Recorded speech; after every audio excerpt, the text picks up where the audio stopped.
줄기와 잎그림입니다. 먼저 이제 용어를 설명을 하겠습니다. 용어에서 별량이라는 것은 이 통계의 목표는 뭐냐, 성적의 분포, 키의 분포, 몸무게의 분포 등을 나타내고 싶은 겁니다.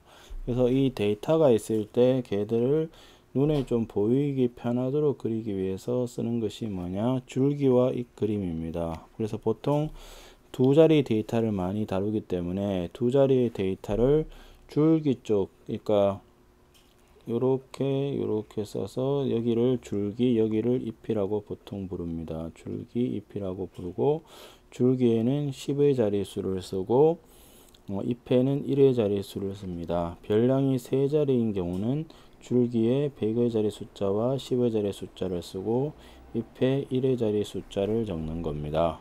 그래서 이렇게 적어서 규칙은 뭐냐, 줄기는 중복된 수를 한 번만 쓰는 겁니다. 20, 30, 40. 그 다음에 잎은 중복되는 수를 모두 쓰고 일정한 간격으로 쓰는데 작은 값에서부터 쓴다고 생각을 하시면 됩니다. 이것이 줄기와 잎그림입니다.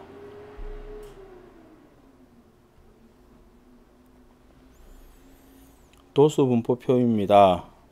먼저 이제 용어들을 좀 기억을 하셔야 되는데, 용어는 어떤 용어들이 있느냐면 계급이라는 것이 있습니다. 계급은 성적을 생각을 해보시면 학교 성적도 80에서 90, 90에서 100 이런 것들을 나누어서 학생들의 성적 분포를 보는 것처럼 계급이라는 것은 별령을 일정한 간격으로 나눈 구간을 얘기를 하는 겁니다. 계급의 크기라는 것은 별령을 나눈 구간의 너비가 되고, 계산은 어떻게 하느냐, 계급의 양 끝값의 차로서 계산을 하게 됩니다.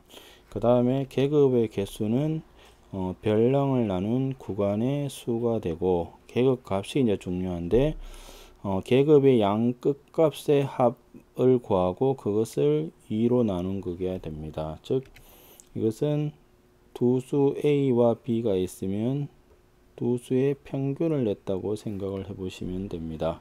즉 계급이 A 이상 B 미만일 때 계급의 크기라는 것은 양 끝값 B에서 A를 빼는 거고, 계급값은 두 수의 평균을 내는 겁니다. 그 다음에 도수라는 것은 자료의 개수를 나타내고, 도수분포표라는 것은 이것을 바탕으로 표를 만든 것을 도수분포표라고 하는 겁니다. 그래서 표를 한번 보시면 오른쪽 표와 같이 10개의 데이터가 있는데, 이것을 20 이상 25에서부터 40 이상 45로 나누면 여기서 계급의 크기라는 것은 뭐냐, 별량을 나눈 구간의 너비를 얘기를 하는 거므로 25 빼기 20 이게 5가 되므로 계급의 크기는 5라고 이렇게 쓰는 거고, 계급의 개수로는 가로에 몇 개가 있는지 생각하시면 됩니다. 하나, 둘, 셋, 넷, 다섯이므로 계급의 개수는 5가 되고, 계급 값이라는 것은 두 수의 평균이므로 20하고 25의 평균은 합이 45이므로 22.5가 계급 값이고, 25하고 30은 합이 57.5이므로 2로 나누면 27.5가 됩니다.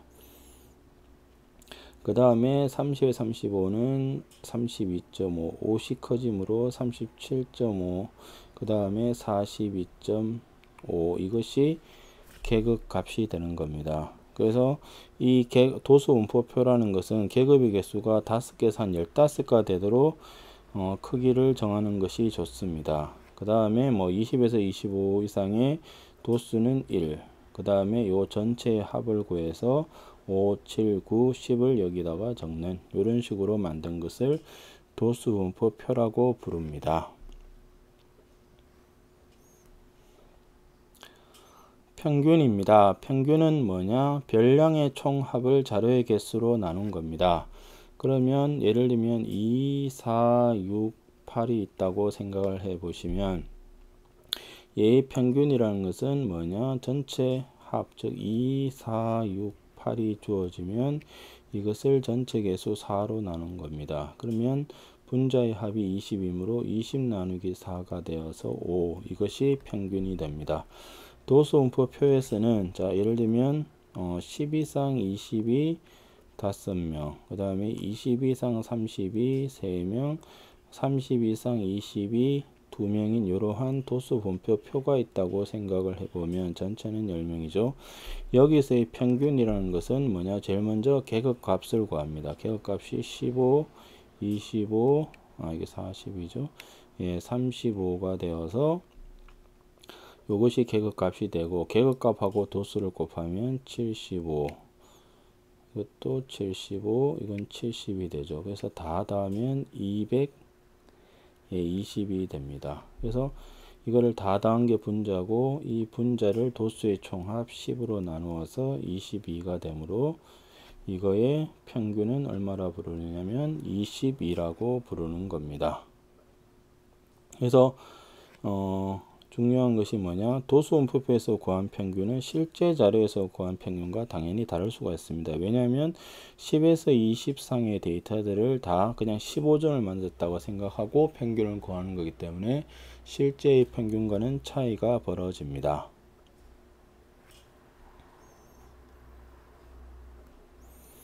히스토그램입니다.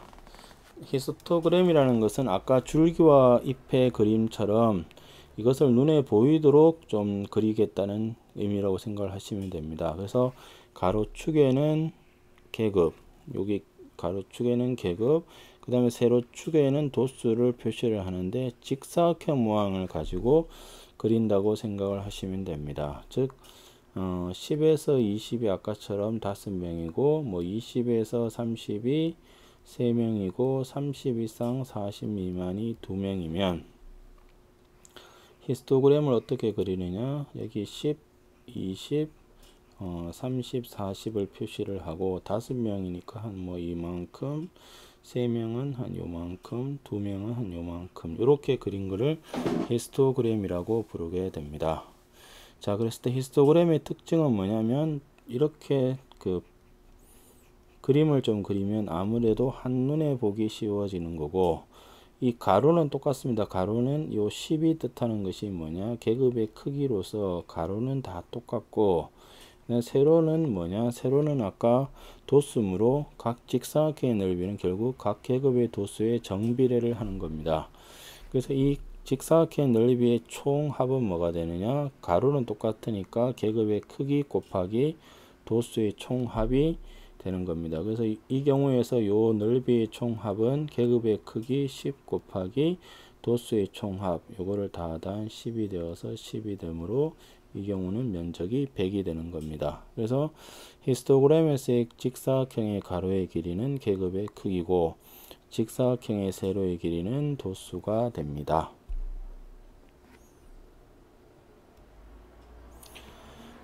도수분포 다각형입니다. 도수분포 다각형이라는 것은 히스토그램에서 각 직사각형의 윗변의 중앙, 가운데 점을 차례로 연결을 해서 만듭니다.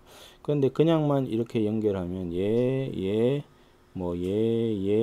연결하면 공중에 붕 뜨니까 양 끝에 도수가 0인 계급이 하나씩 더 있는 것으로 생각하고 그 중앙에 점 하나 더 찍습니다. 이렇게 점을 찍으면 밑에서부터 이렇게 선분을 그리게 됩니다. 그래서 도수분포 다각형이 가지는 중요한 성질이 뭐냐? 도수분포 다각형과 가로축으로 둘러싸인 부분의 넓이는 히스토그램의 각 직사각형의 넓이와 합과 같고, 이것은 앞에서 계급의 크기 곱하기 도수의 총합으로 구할 수가 있습니다. 그래서 히스토그램은 직사각형으로 표시를 한 거고, 도수분포 다각형은 이렇게 선분을 이어서 표시를 했다는 거고, 기본적인 그림은 똑같다라는 겁니다.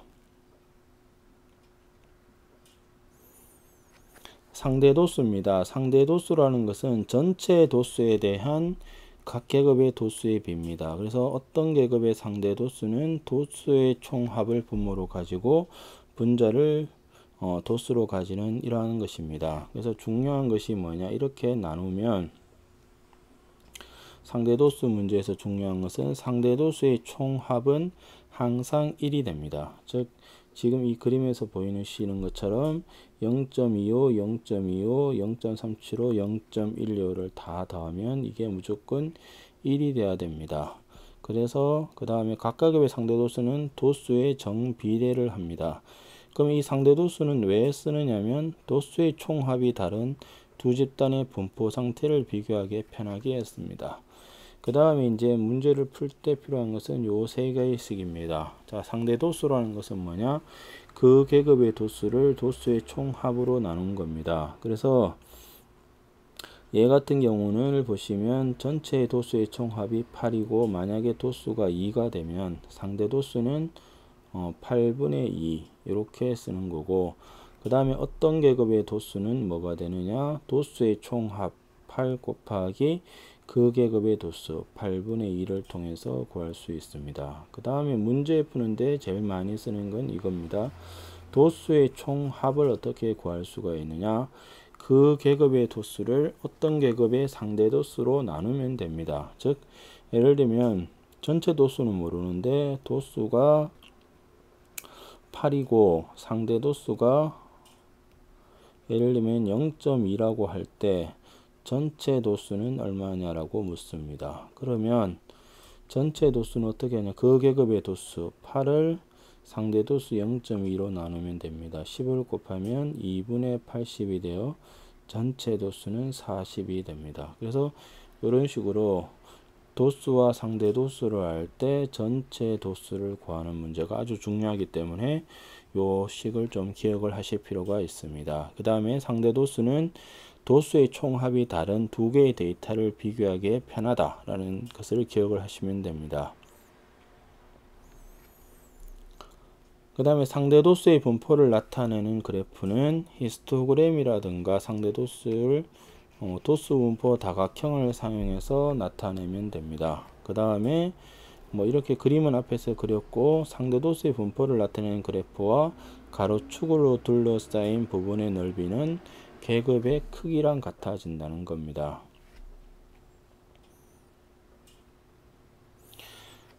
도수의 총합이 다른 두 집단을 비교를 하기 위해서 상대 도수를 그리는 겁니다. 근데 상대 도수는 뭐가 되느냐면 전체 도수를 모르는 상태에서 두 도수를 비교를 하는 거기 때문에 각 계급별로 비교를 할 수가 있습니다. 그래서 그림이 지금 여기 있는 것처럼 이렇게 되면 B가 A보다 오른쪽에서 더 치우쳐져 있으므로 상대적으로 봤을 때 뭐냐? B 자료의 평균이 A 자료의 평균보다 크다는 것을 상대적으로 알 수가 있지만 각 계급의 인원을 전체 도수를 주지 않으면 상대 도수만을 가지고 사람이 많다 적다라는 것을 할 수가 없다라는 겁니다.